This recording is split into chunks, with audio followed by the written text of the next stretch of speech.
Give it a second to load in. Yo, what's good, stream? We are back. Sorry that I was off for yesterday. After that attempt at a 24-hour, which, by the way, I will make up the 11 hours I missed tomorrow. Basically, I just needed a day off. I went to Cedar Point. But we're back to streaming every single day. We're not missing. I'm still uploading on YouTube. Still doing the challenges. All that shit. Vlog on the way. We're going to start doing IRL content. Especially whenever we hit a follower goal. I'm going to do some IRL shit. So hopefully you guys will check that stuff out. Other than that, what was I about to say? Oh yeah, we got to stay consistent. I know it's a shot in the dark. I applied to Streamer University. So yeah, hopefully we get accepted to Streamer University and you guys can enjoy all that content. And I can learn some shit. Especially if like Agent's there as a professor. He's the one who I actually want to learn from. But yeah, back to the punishments. We're finally gonna get this one out the way. The one chip, I got a new kind. One chip challenge. The Red Hot Reaper. Yeah. I guess it's supposed to be like kind of salty too. I was looking at reviews. This is completely different from the other one that I got. So, yeah, we're going to see if this one's, like, worse or not as bad. I do got a glove. I got some Halo Top ice cream. Keep it low calorie. I've only ate one other thing today. Trying to lose some weight, especially since I'm doing more IRL shit soon. You know, don't want everybody seeing me as a fat ass.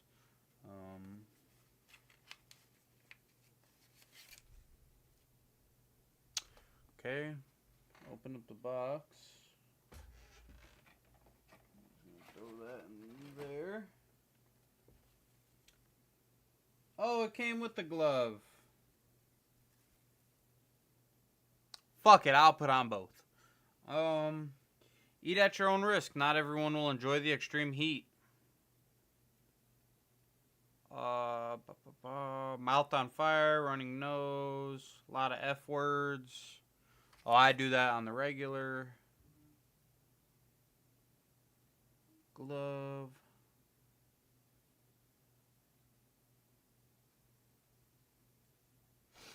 Yeah, just a bunch of bullshit. Alright, I gotta have the trash ready. So I can throw this shit away.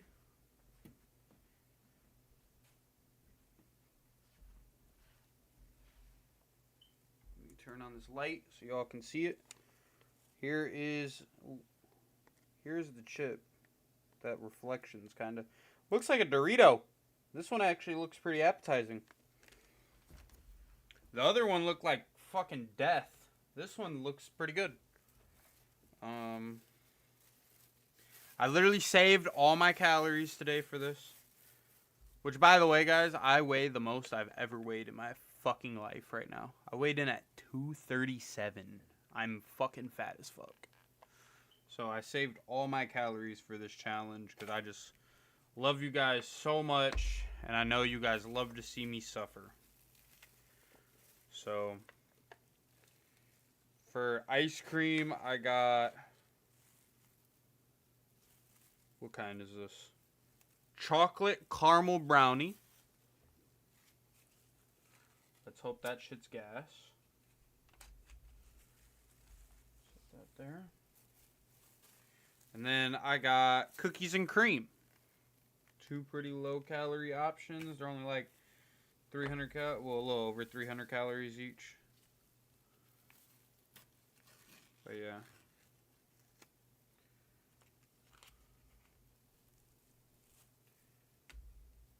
Alright. Now look at the chip.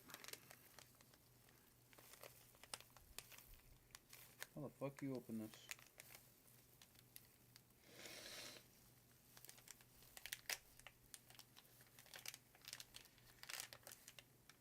Alright. Let's rip that bitch. Ah, it actually smells good. Yeah, that smells like a fucking nacho cheese Dorito. Actually smells good. Get a better look at it out the wrapper. A lot of seasoning on there. A lot of flavoring. I'm delaying like a motherfucker. I don't give a fuck. Eat my dick. Fuck it though. I've already done 2 of these. 2 or 3. So yeah. Different kind this time though.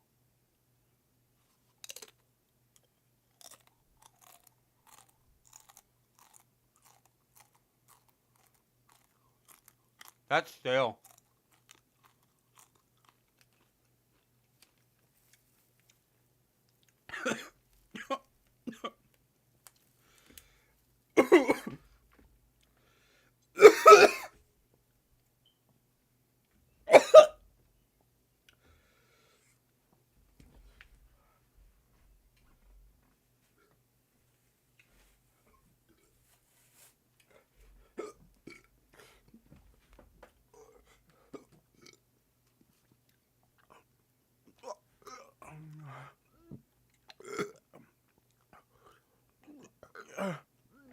I'm crying. Oh my god.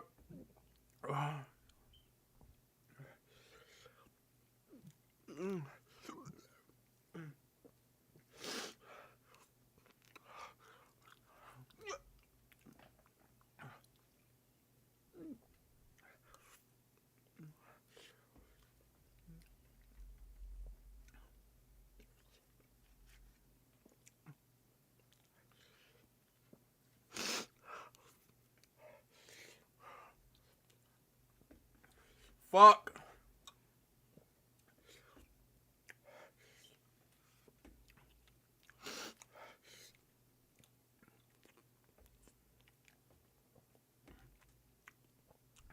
Even the ice cream don't make it feel better.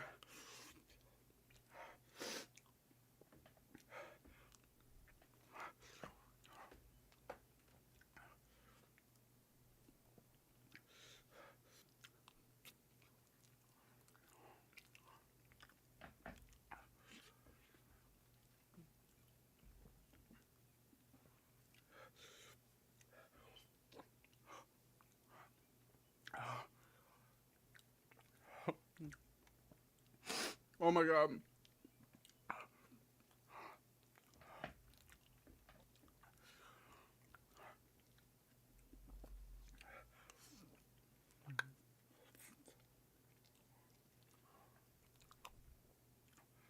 Fuck.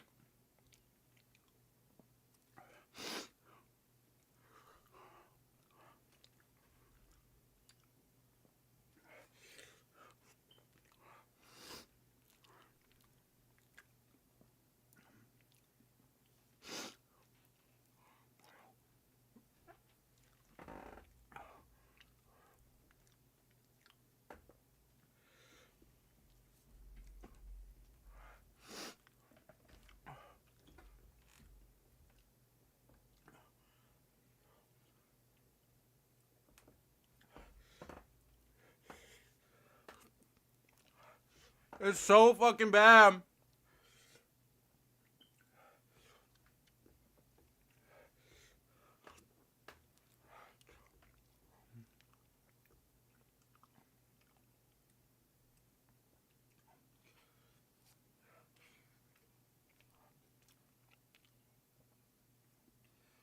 Oh my god.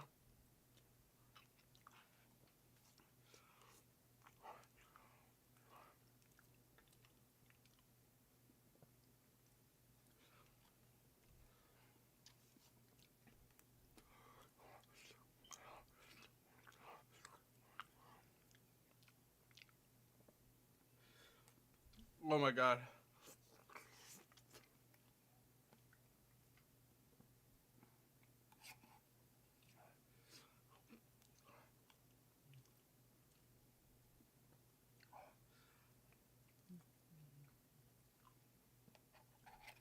Fuck no.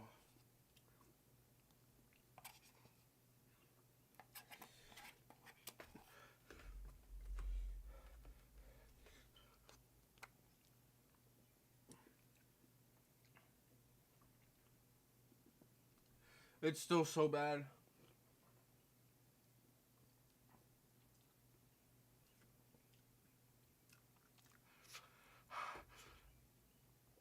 Oh my fucking god.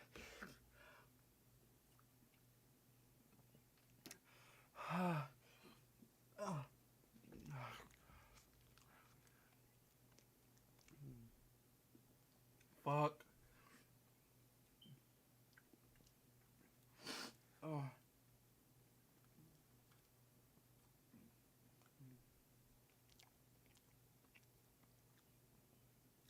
It's so fucking worse.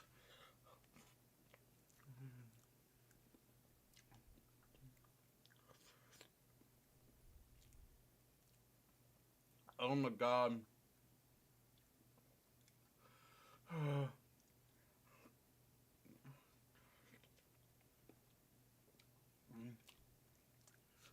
Hi.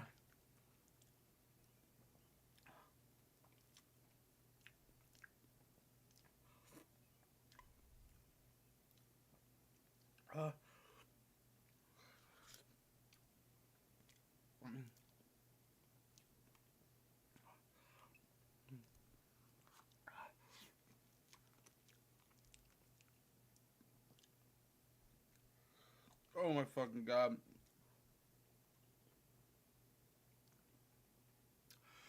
Oh.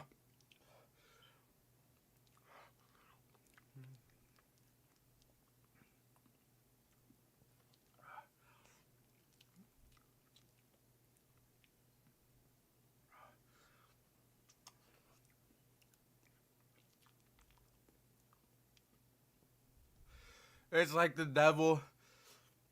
Oh, I can't even say a joke. Oh my god.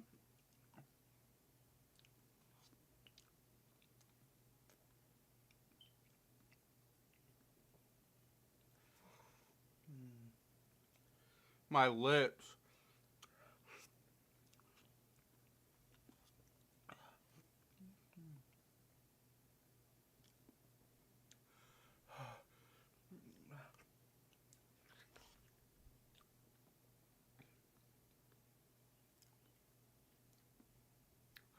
Fuck.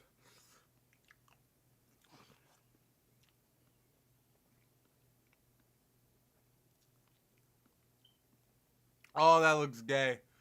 Oh, fuck.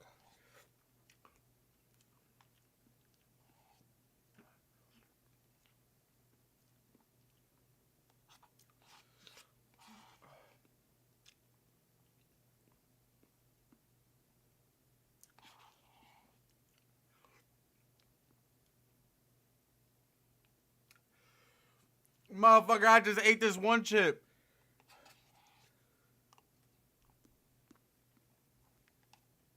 I'm not even hungry. This shit just burns.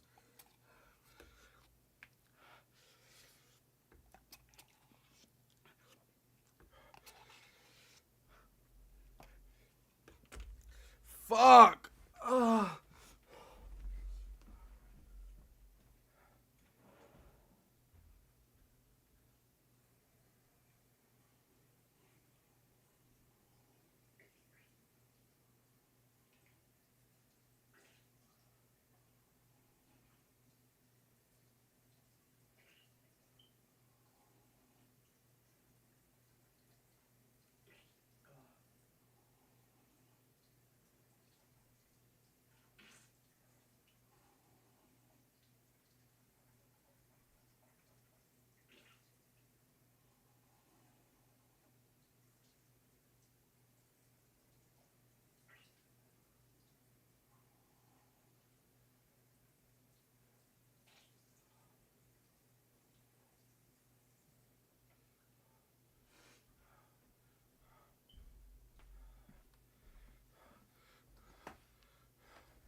I'm that weak.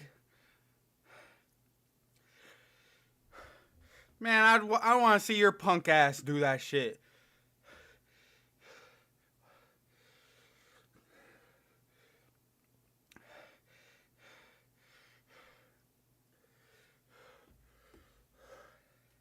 Because that ain't no regular one. I got a different kind.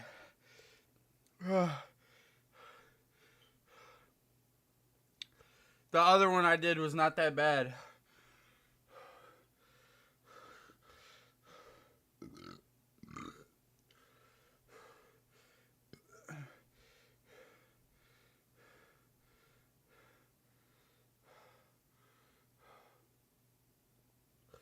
Fuck. I don't even have like water bottles. I had to go rinse my mouth out.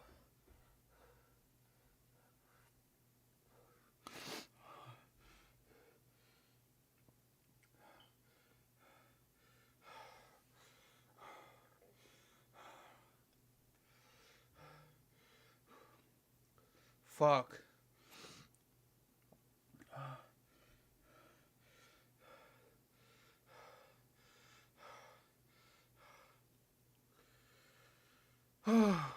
Alright. It's starting to cool off. Alright.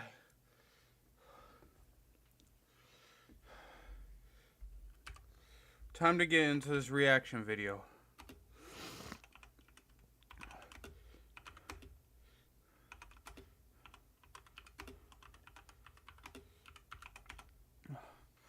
Oh, fuck.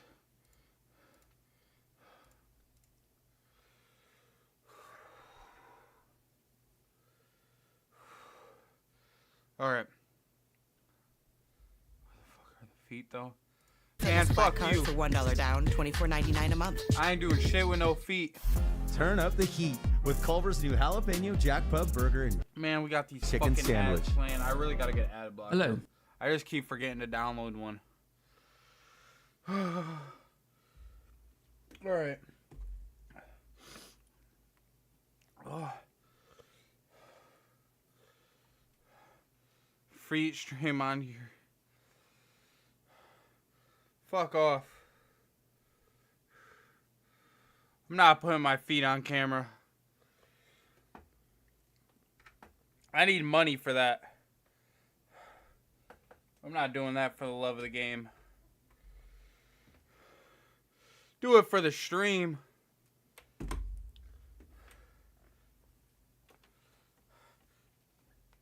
Here you go, motherfucker. You kinky motherfucker. There you go. Oh. That's some real factory feet right there, you fucking freak.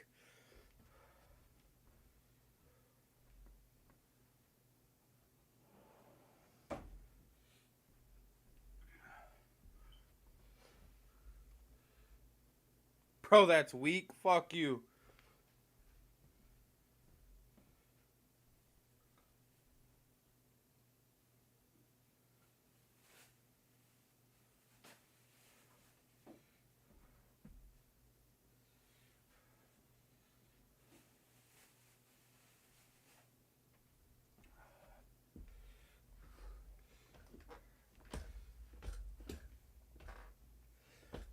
I never show my feet for free.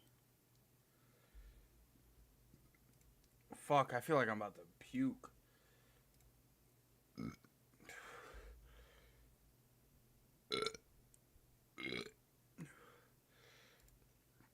Oh, that's disgusting. Dude, I'm not showing my fucking feet on stream, you freak.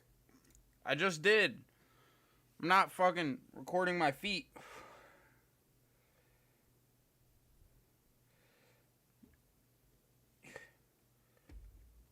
You're on some kinky shit.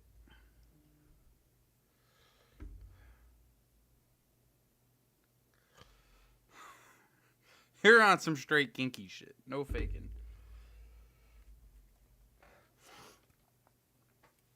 Alright. Let's start this fucking... In the name of God and Jesus, you're asking me to show my feet? Dude, you gotta go to like a fucking Sex Anonymous meeting, dude. Sex Addicts Anonymous. That is crazy. Alright. we beat Evil Within last stream. Now we got the fucking, we got the lore video. We do this for, like, every fucking game that we beat that has lore. So, I found Gaming Harry has a video on this. We watched, Why Am I Reacting to Lore? Because I just played the entire fucking game, and I want someone to wrap up the lore for me. Especially because I'm going to play the second. So yeah, gaming, people don't care about lore. That's genuinely not true. My most viewed videos on YouTube are all about the lore videos. They care about feet though, trust. You might have to get timed out. You might be the first person to ever get timed out because you are horny as fuck for feet. You are a horn ball.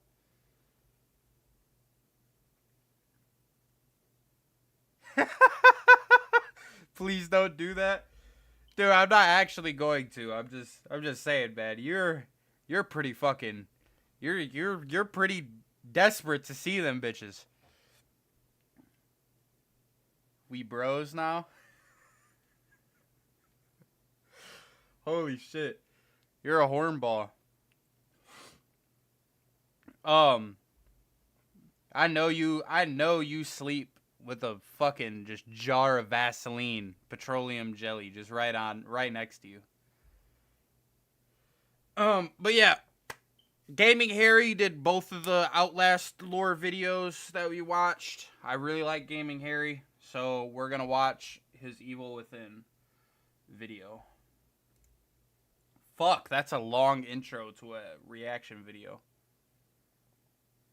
And welcome to the next installment in the Law & Order video series. In this one, we'll be looking at the story and lore behind Tango Softworks' 2014 horror epic, The Evil Within. A deep story, tense encounters, and a terrifying alternate reality made this game a truly horrifying experience. This is part 1 in a 2-part series. That shit wasn't in the second one, horrifying. we'll That look at what just happened in annoying. Evil Within 2. But as for this one, we'll just focus on Fuck Kidman. Fuck Kidman. This is one of the most annoying levels in the entire game. Probably my least favorite level. the origins and what Kidman happened was a in bitch. Evil Within 1. You ready? Then let's go.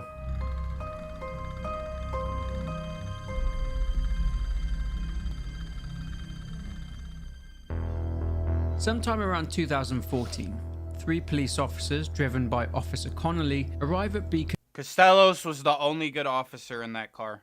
Mental Hospital in Crimson City, USA, to investigate reports of a mass murder. Upon getting there, Detective Sebastian Castellanos, his partner Joseph Oda, and rookie detective Julie Kidman find the place lit. That's their names? Joseph Oda? Literally now. strewn with dead bodies. They head to the back office to find Chief of Staff and Dr. Marcelo Jimenez wounded on the floor of a security room, Fuck rambling Jimenez, about too. someone or Honestly, something fuck called every Rubik. side character in Sebastian this game. goes to check the security monitors and sees 3 police officers who were previously dispatched get brutally murdered by a seemingly supernatural, mysterious hooded figure. Sebastian then turns around, but the hooded figure is actually behind him and incapacitates him. He then wakes up in a basement hanging upside down while a sadist walks. Dude, another thing, Ruvik looked so cold when he had the hood on. Soon as he took that hood off, he looked like a fucking, he looked like a twink. Around. He gets free and manages to snag a set of keys, allowing him to escape, but the sadist soon catches up to him, wielding a chainsaw. He slashes at Sebastian's leg, causing him to move very slowly and activates a spike trap, but Sebastian manages to escape by using a vent in the floor, and after another tense encounter manages to escape again via an elevator. Managing to get outside, Sebastian finds the city crumbling to pieces, and Officer Connolly arrives driving an ambulance containing Kidman, Jimenez, and a patient called Leslie, and they all drive away with the road behind them crumbling away too. Leslie appears to be mentioning the word fine over and over again. Whilst making their escape, Sebastian, after being informed that Joseph never made it out of the hospital in time, sees the hooded figure in the rearview mirror but turns around and there is nothing there. Officer Connolly then starts to degrade and appears to grow boils on his face. Leslie's calm repetition of the word fine changes to a more panicked fall instead, and the ambulance then falls off a cliff and Sebastian blacks out. He wakes up and crawls from the ambulance, and after finding Dude, Sebastian blacked out probably over 5 times in this game. That motherfucker blacked out more than me when I was binge drinking last summer.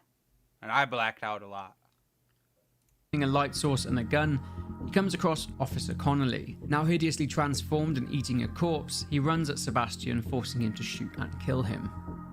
Walking through an unnatural forest and being attacked by mutant-looking villagers known as Haunted, Sebastian comes across Dr. Jimenez, who is looking for Leslie. He mentions to Sebastian that the hooded figure who relentlessly pursued them is called Ruvik. Sebastian reunites with Joseph, who is miraculously alive.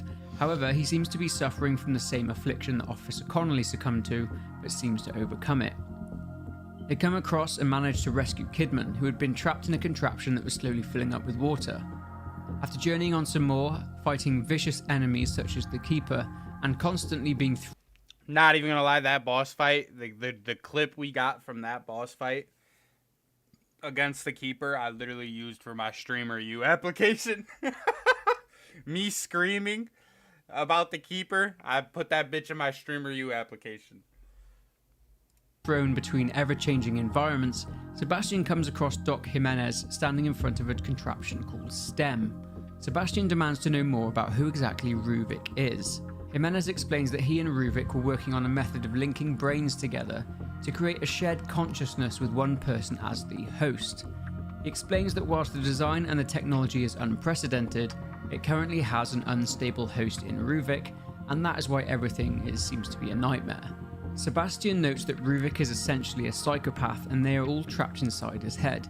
Jimenez states that while that is partly true, anyone who is connected is contributing to this reality on some level, but Ruvik is the only one with the ability to influence what happens in this world. It's essentially a show and Ruvik is the director. Jimenez states that Ruvik just wants them dead, likely as they pose a threat to his reality. Sebastian is transported from that reality to another, and he is chased by... Also, what is this eye right here? That was not in the game when we played. Is this like easy mode or some shit? Because we did not have this. monster. Later coming across Jimenez once again, this time he has Leslie hooked up to STEM. The doctor explains that Leslie is the only patient ever to have been linked to Ruvik and made it out of STEM intact. He turns a dial, causing Leslie to scream in pain, and they're transported back to the real world. But this only lasts for a moment as the machine breaks down and throws them straight back into STEM again. Confronted by a huge creature, Jimenez realizes that Ruvik pulled them into STEM because he wants to get out too, but then Jimenez is crushed by the creature. After fighting and defeating this creature, Sebastian makes it to the surface and finds Crimson City almost completely destroyed, but he notes that Beacon Mental Hospital is somehow untouched. He reunites with Kidman and they continue their search. This was the worst level in the game. I will stand on that. I dealing with that fucking crocodile and shit. That was the worst shit ever. For Leslie. However, Sebastian begins to turn into a Haunted and goes to attack Kidman, who locks him in the room, saying that Ruvik might stop her through Sebastian, and runs off. Sebastian fights off the transformation and encounters Leslie again, who, as usual, runs off again. After escaping a gas-filled room, Sebastian finds Joseph inspecting a bus, stating that they can use it to escape. As they go to get the bus going, Kidman boards it and starts it up, panicked as she is being chased by a huge spider creature. 3 of them defeat the spider creature, well, a bridge does, and due to Joseph being shot by a Haunted, Sebastian has to get to a nearby ambulance to obtain a clotting agent to stop the bleeding. As they drive off again, Ruvik appears in the middle of the road. Another horrible part of the game, I'm not gonna lie. I really did not enjoy the city part. I enjoyed the early parts of the game. And then once you got into like the open city, that... But I still like the game overall. And throws their bus off of it, crashing it into nearby apartment blocks. Getting separated from Kidman, Sebastian and Joseph aim to make their way through a hotel, but they too get separated as an elevator plummets to the depths below. Sebastian, after evading acid traps, ends up in a meat locker with the Keeper again, and after seeing Joseph escape it via a dumbwaiter, Sebastian has to fight the Keeper and ends up doing this too. He makes it outside and sees Julie with her gun to the back of Leslie's head. Sebastian interrupts her and she mentions that she has her own set of orders from someone else. Joseph has been flanking them this whole time Sebastian has been speaking to Kidman, and as he approaches Leslie, he screams, shattering all the glass around them, and then Leslie runs off again. Kidman goes to shoot Leslie, but Joseph takes the bullet and Sebastian falls through the ground again. After battling through another grim area and fighting a creature called Quell, Sebastian gets back to the surface via an elevator. He crosses a subway train, somehow connecting two buildings as a makeshift bridge, but again is interrupted by Ruvik, who tells him, "You will suffer." Ruvik attempts to destroy the train, but Sebastian gets to the other side just in time. Sebastian ends up in front of Beacon Mental Hospital and sees Leslie, who guides him to the hospital, but they again get separated. Sebastian is grabbed by Ruvik and hits him with his lantern, setting him alight, burning his robe off. He is transported to an arena of sorts, and after many battles with Haunted, he manages to reach the mental hospital once more. He arrives and sees the STEM machine below him with himself in a tub. He sees Kidman running after Leslie again, and Leslie hides behind Sebastian. The world then changes again, and they are before Ruvik, who touches Leslie's head and reduces him to a liquid substance which is fed into a huge brain. After Ruvik mutates into a huge creature, Sebastian is impaled on a spike, but gets really lucky as a conveniently placed rocket launcher finds its way into his hands. After a few shots, Ruvik approaches Sebastian for a kill, but Sebastian shoots him, killing him. Sebastian then wakes up, hooked up to STEM, and after seeing Ruvik as a hallucination, he destroys Ruvik's brain.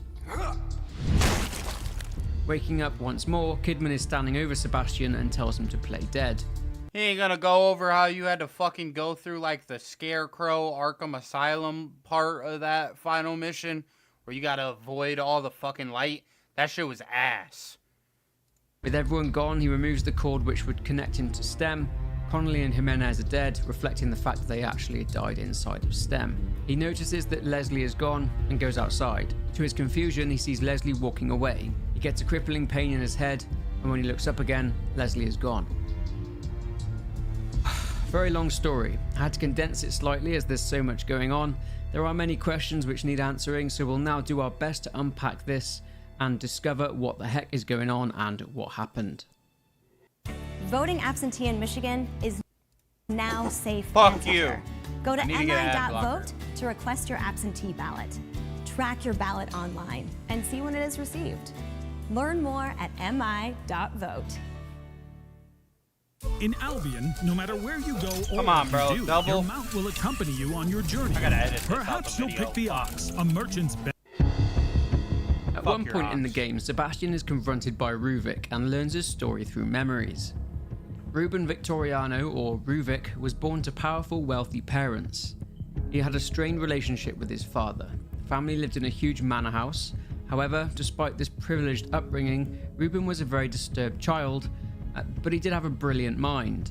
At some point during his childhood, it's not clear when, Ruben met with Dr. Marcelo Jimenez of Beacon Mental Hospital, who themselves were the recipients of very large donations of money from the Victoriano family. Jimenez discovered that Ruben had been dissecting pigs' heads and studying anatomy and drawing diagrams.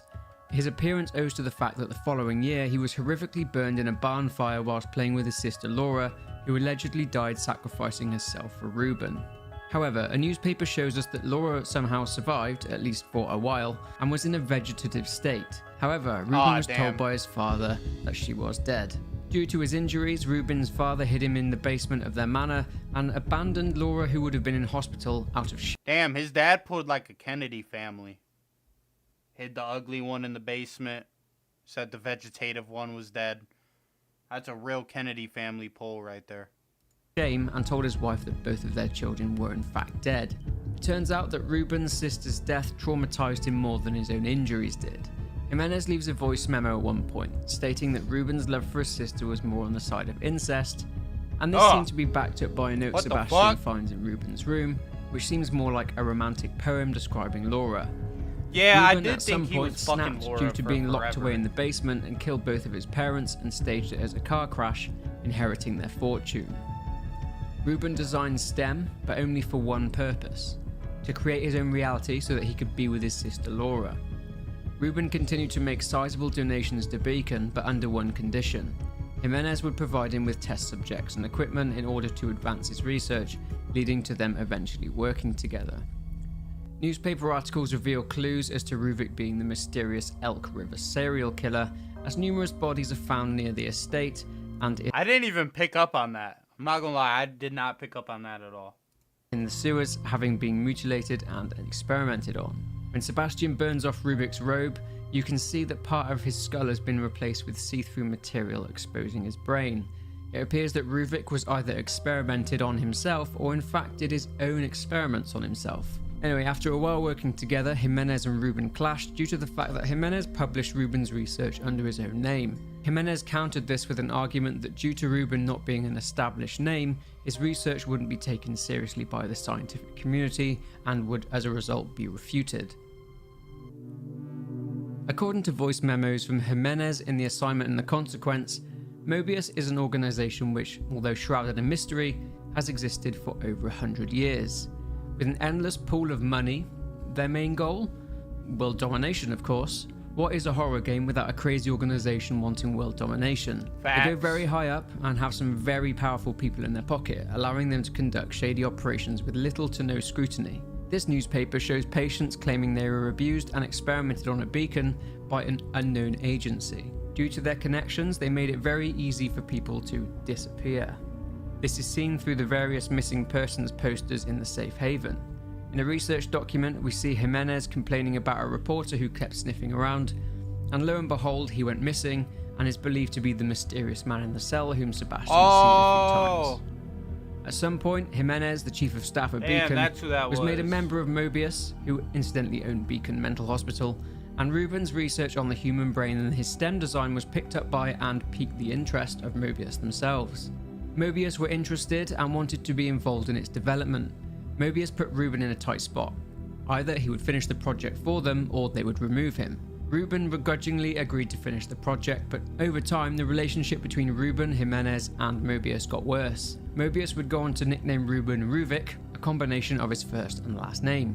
The first designs for STEM required people to be hooked up to it via a cord, kind of like the Matrix but way more horrifying. Rubin had his own plan though, and he modified STEM to be activated wirelessly, but then he went a step further and modified it so that only he could activate the machine through his own brain.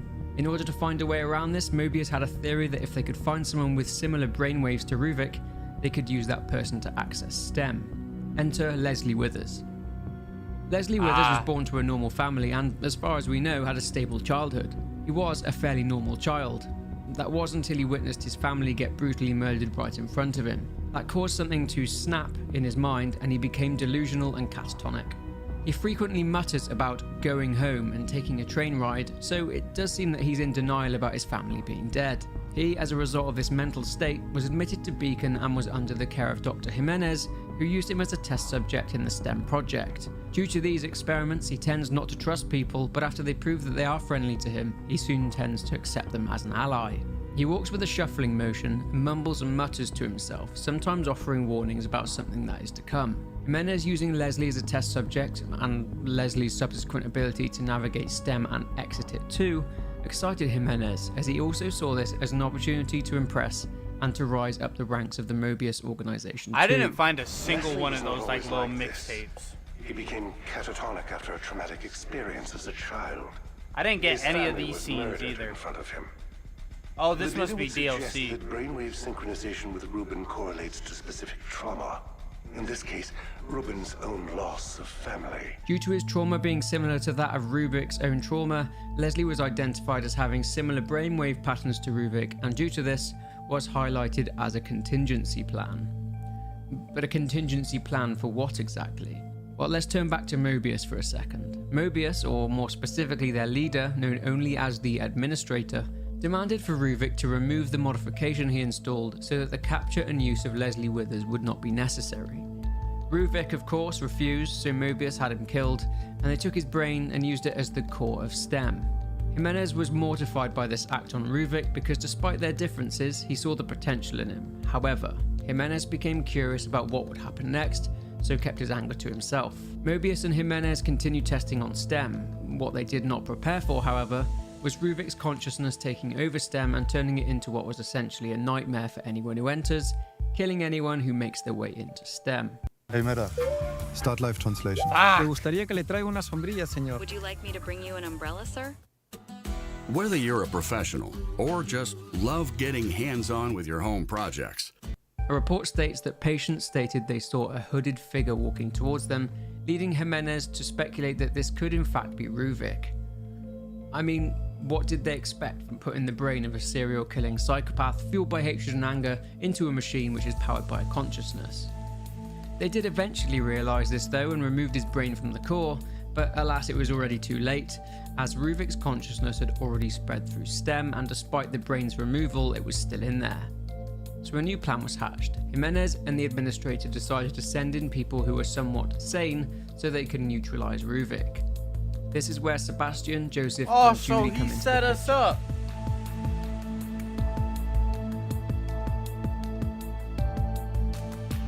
So at the end of the game, did Leslie die? Well, kind of. His consciousness did. His body lived on with Ruvik's consciousness inside it.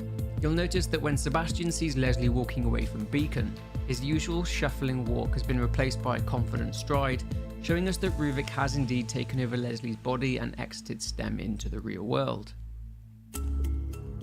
Julie Kidman grew up having experienced a rough childhood. Thanks to the assignment and the consequence DLC, we get a good idea of who Julie Kidman is and why exactly she was doing what she was doing during the events of the main game. At the age of 5, what is only described as a mysterious plague wipes out lots of livestock and a lot of the villagers in the village where Julie and her family lived.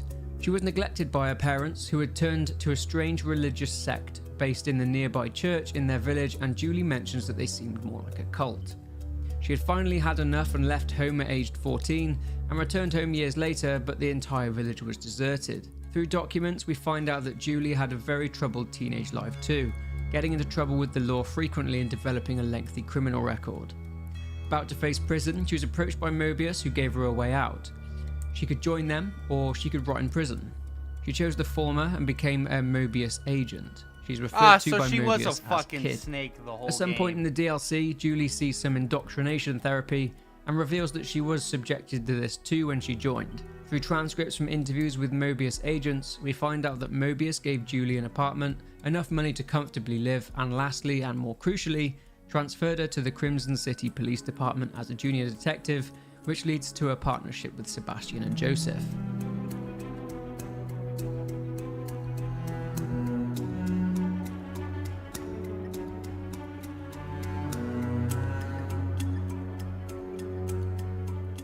Mobius made an emergency call, bringing the majority of the Crimson City Police Department, including the detectives, to Beacon Mental Hospital.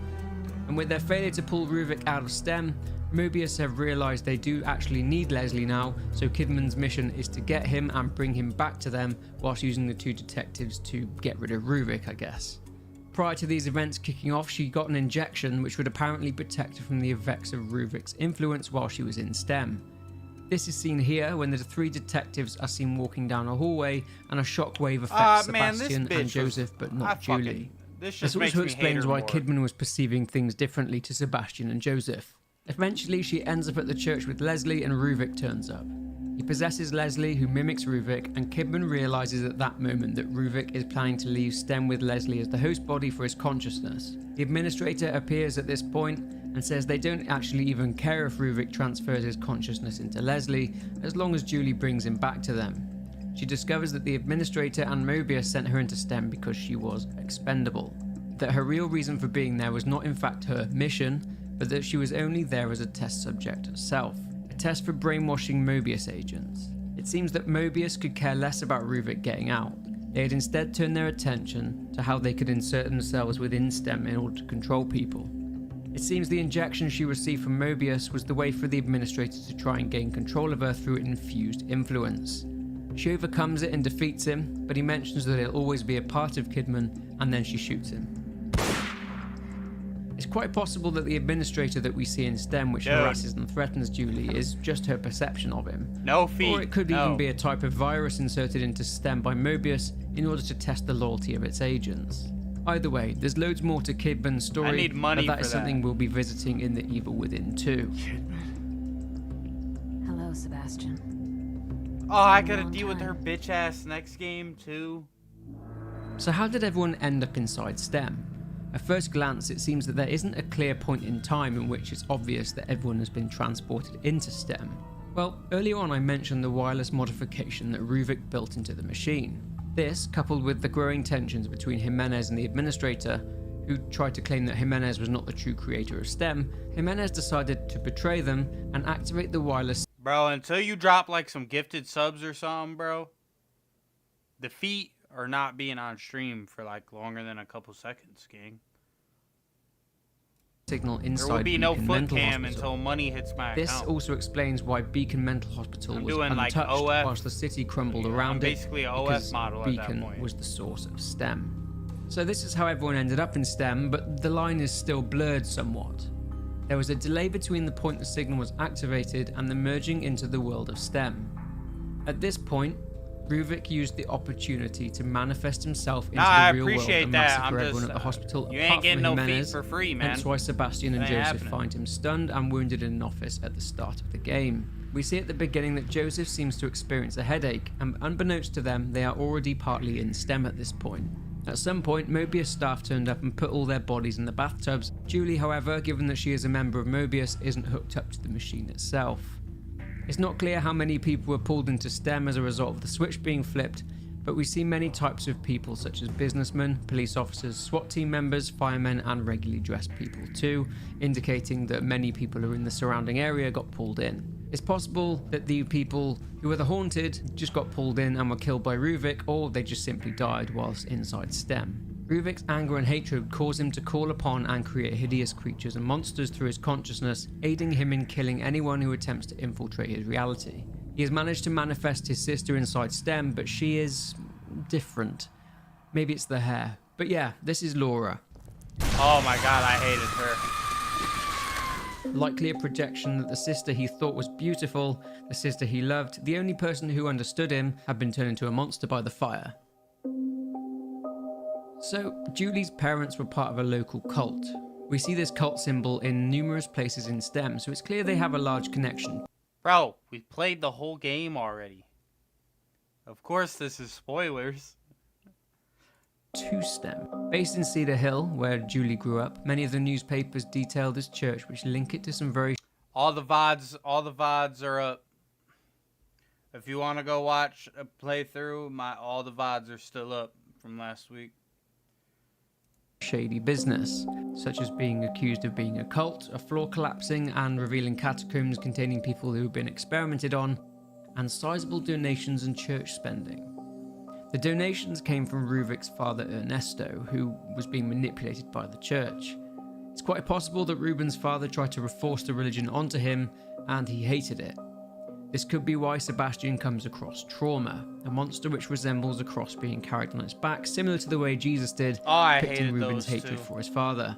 The Cedar Hill villagers set fire to the barn with Ruben and Laura inside. It's revealed that this was in fact an act of revenge by the locals against Ernesto Victoriano for buying up all of the land and managing it. Whether or not this was actually done by the church members is unknown. So let's look at our protagonist, Sebastian. He's portrayed as your classic cliche hard-boiled detective, but he wasn't always like this. Born a Crimson City native, it's not clear what his background is. All we know is that at some point he became a police officer as he wanted to protect his hometown. He is described as once being emotional and energetic. He constantly overworked himself, throwing himself into his work. He met a fellow officer named Myra Hansen, who later became his wife, and they had a child together, Lily. Sebastian neglected his family a bit, continuing to devote himself to his job. Until one evening, while Sebastian and Myra were out, their daughter Lily was at home with a babysitter, and a house fire started due to faulty cabling, and Lily and the babysitter allegedly perished. He became a recluse and an alcoholic as he blamed himself for the tragedy that claimed his daughter. I wonder As a if we'll result, go though, through he this became more tough storyline and in resilient due to the this second trauma. game. His wife Myra then started acting strangely. She was convinced that the fire was staged by someone and that Lily was, in fact, alive. We find a poster detailing the fact that Myra eventually joined the countless number of people who went missing, and due to this, Sebastian sank further into self-despair. Myra did leave a note for him which seemed pre-prepared, stating that her investigation got too close to the truth. He took Myra's case file on her investigation to his superiors, who just shut him down straight away, and the case stalled. He vowed to continue the investigation on his own. He then got assigned a new partner, Joseph, a by-the-book detective who noticed Sebastian's drinking habit and reported him. This made their relationship awkward, but it did in fact save Sebastian's career. Sometime later, Julie Kidman joined up with them. It's very possible that Sebastian got too close to Mobius himself, and was therefore earmarked to go into STEM as a way of Mobius tying up a loose end. A twist threw itself into the mix at the end of the Consequence DLC, however, when Julie was approached by someone who was referred to as a staff member as Myra. Myra! What? Get back here. So, it seems that Sebastian's wife is alive after all, and seemingly working for Mobius. But quite what her involvement is, bro, well, that's something everybody we'll in have to this look at game in the is next such a video. bitch. And lastly, this leads us on to Tatiana Gutierrez. Tatiana was a Beacon mental hospital nurse who, according to a newspaper article, went missing after working a late shift one night. Now, whether she ended up seeing something that she shouldn't have during her shift, such as experimentation, isn't really known. It could be possible that she's just a Mobius agent, and it's also possible that she could have been killed by Ruvik on his murder spree in the hospital, but due to her being situated inside a safe haven, she doesn't turn into a haunted, but she is trapped inside STEM. But this is just speculation. Situated in the many safe havens inside STEM, she is the one who introduces Sebastian to the green gel, a weird liquid that is left by killed enemies, which Sebastian can use to further aid his survival. Tatiana doesn't speak much, but when she does, it's only to give a hint or to remind Sebastian to use his green gel or save his game. She features in The Evil Within 2, but even then she's still a mystery. But that is it for this one. If you did enjoy this video, be sure to leave a like and subscribe to support the channel. Yeah, shout out Gaming Harry. Fuck with you, bro. Damn, he has BioShock too? I was thinking about playing that on stream. Damn, he has all the... Damn! The whole Mafia series, we already played this. Damn, he has Dead Rising. Damn, shout out Gaming Harry. Fuck. Bro, my feet are not going on stream for free, gang. You got a sneak peek. I told you to savor that. Rewind the stream and watch it back. If you really want to watch it.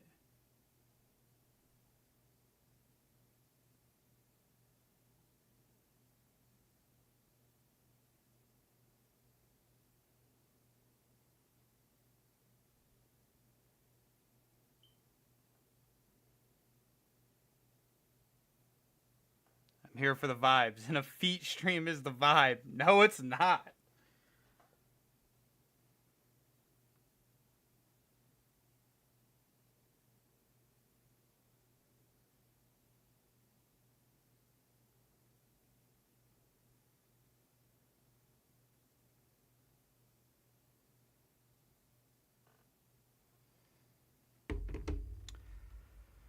You're the only person who seeked it.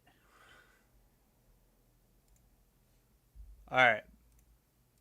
We're going to swap over real quick.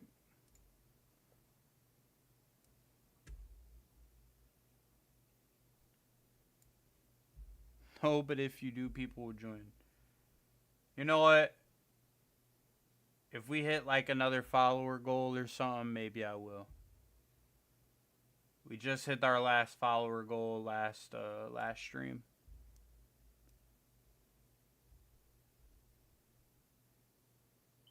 Bro, I'm not just whipping the feet out. You gotta give that dream up, man.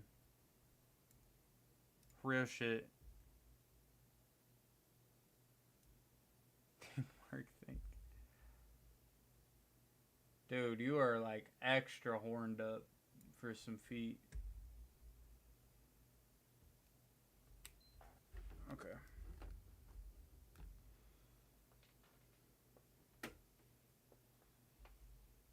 Said it's for the vibes. Alright, 1 second.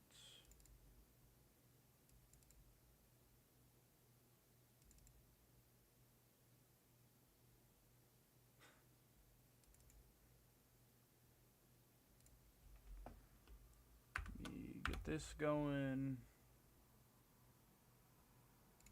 There we go.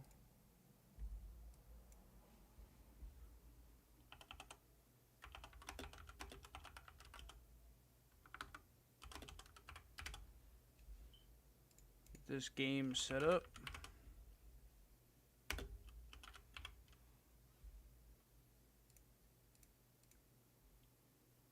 You spoiled a whole ass game for me? Dude, we played the whole game on stream, man.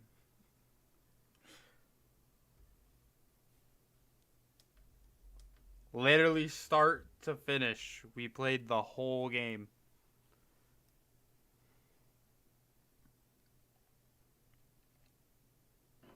The VODs are literally still up. Oh yeah, I was thinking about playing this here soon.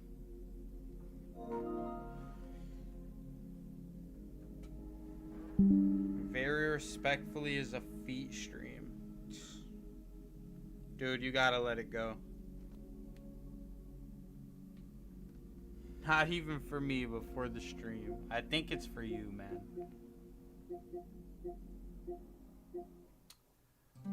Alright, today's stream's gonna be kind of shorter, because, there was a medical emergency with someone in my family, so I'm not gonna be able to, just until the thumbnail updates. Bro, yeah, no. But yeah, someone I know is in the hospital, so I gotta go soon. Thanks, man. We're gonna play a little bit of Demon Souls, though. Yeah, I do too. It's not, I'm not related to them, but my girlfriend is, so. Gonna go support. No, be supportive and shit. Alright, here's the death counter on screen. If you guys don't remember it, you can't call your pillow a girlfriend. Dude, I have videos with my girlfriend, man. I'm not like someone who has like a fucking pillow waifu or something, man. I have actual like content with her. AI. Oof. You got me there, I guess.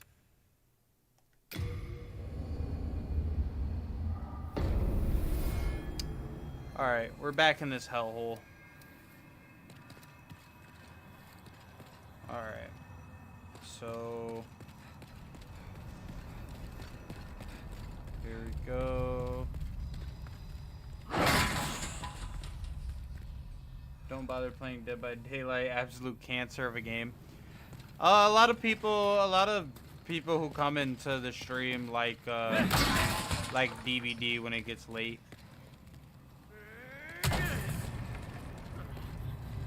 Or on the long streams. They are mentally ill. I mean, it's not like horrible. I don't know, I haven't played it in years, but I remember having a good amount of fun.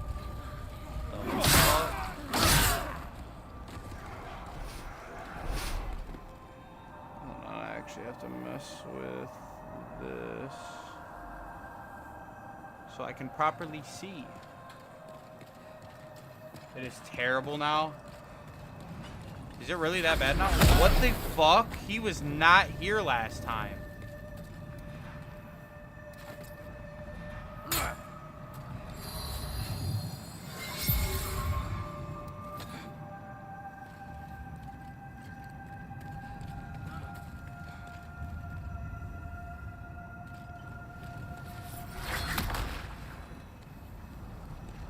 I need him to push me.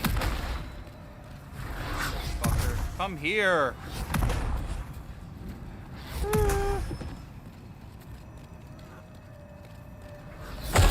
Fuck. Alright. God fucking damn.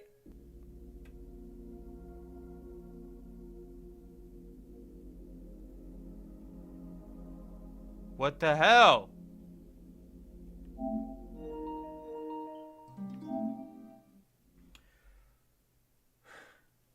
Dude, I'm not doing the feet stream, man. Alright, I'm gonna count that as a death. Because I would have died.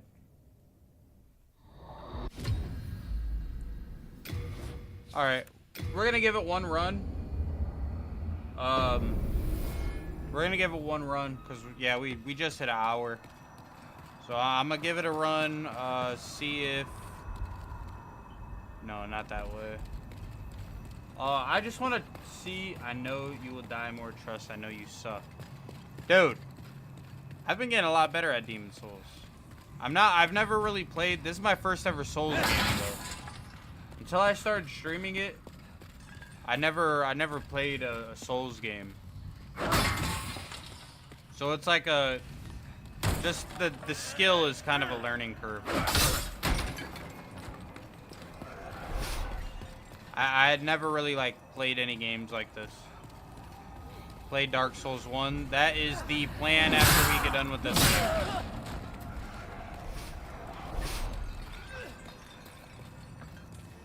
Wait, where?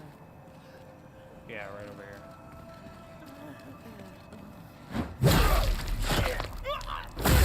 You think that's the best? I've heard Elden Ring's the best.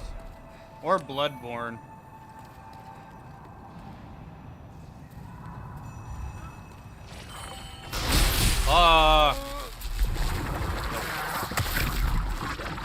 God damn it, man.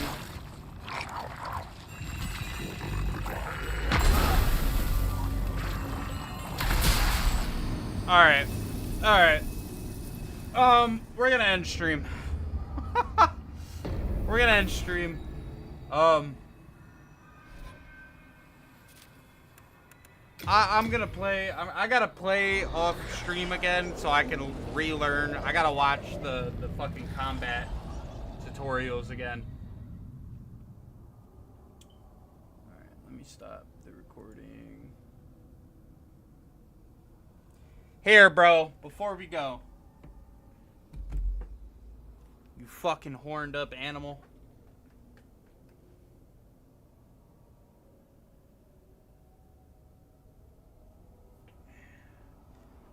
There. That's all you're getting. That's all you're getting. Watch the VOD back if you want to see him again. You didn't full screen it. That's too fucking bad. That's too bad. You've been trolling this whole time. Too bad. Alright. For anybody who stopped in the stream, thank you. We're streaming every day. So, appreciate anybody who came in. Even you, the foot goblin. Yeah, thanks for being in chat. Fine, I'll see you tomorrow and ask for more. Please don't ask for more. But, alright guys, I'll see you. Everybody have a good night. Love you all. New video on the YouTube will be up soon. Yep, you guys stay safe too.